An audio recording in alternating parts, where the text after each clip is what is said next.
WWE has finally announced where it will be airing SmackDown in 2024 and beyond. And in this video, I'm going to break down their deal with the USA Network, how much they're getting paid by the USA Network, and what this means for Raw and NXT, because this is a landmark deal. So let's get into it. Obviously, WB has its TV rights deal coming up in the fall of 2024. That includes SmackDown on Fox. That includes Raw and NXT on the USA Network, right? We knew that. And they've been in talks for this.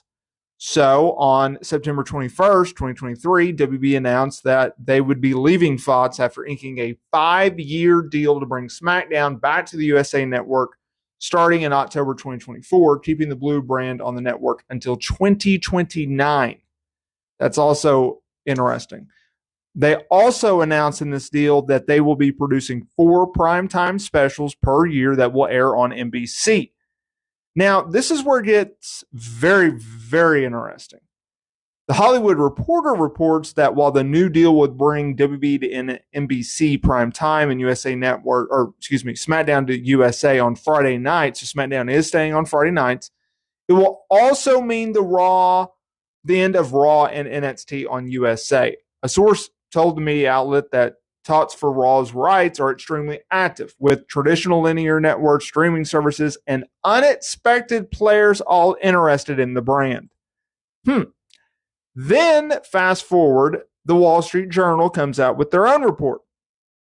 And they say, while the terms of the deal were not disclosed, obviously, people familiar with the situation have estimated that the deal for SmackDown on USA Network is roughly $1.4 billion with a B, which is about 40% higher and or an increase over the deal that WB had with Fox. Another source told them that the deal to bring SmackDown to USA Network, a return, is likely to cost as much as the rights for Raw and NXT. One source added that Fox didn't aggressively seek to keep SmackDown under contract. Interesting. Now, you got to keep in mind, WB has been in bed with NBCU for decades now, mostly with Raw on Monday nights.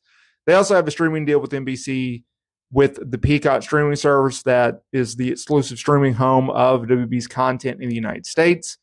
That's also a 5-year deal that is valued at more than $1 billion and is currently still in effect after being signed in 2021.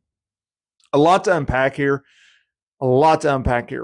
I also seen a rumor going around that depending on the network and the deal and everything, Raw could be moved off to Monday nights. I don't buy that. It's a staple. I also saw that originally Disney and Amazon was interested in picking up SmackDown's rights. Now it shifted to, well, they may be interested in Raw's rights. I don't know. I don't like the idea of putting Raw or SmackDown or anything like that on an Amazon. I just don't. I don't think you should. I think you need to keep it on there. And I understand they got a 40% increase, and that is no doubt very crucial to WB, but at the same time, you're going off of broadcast network. You're going off of a broadcast network to a cable network, which means you're in much less homes, or fewer homes in this case. So I don't know, a lot to unpack.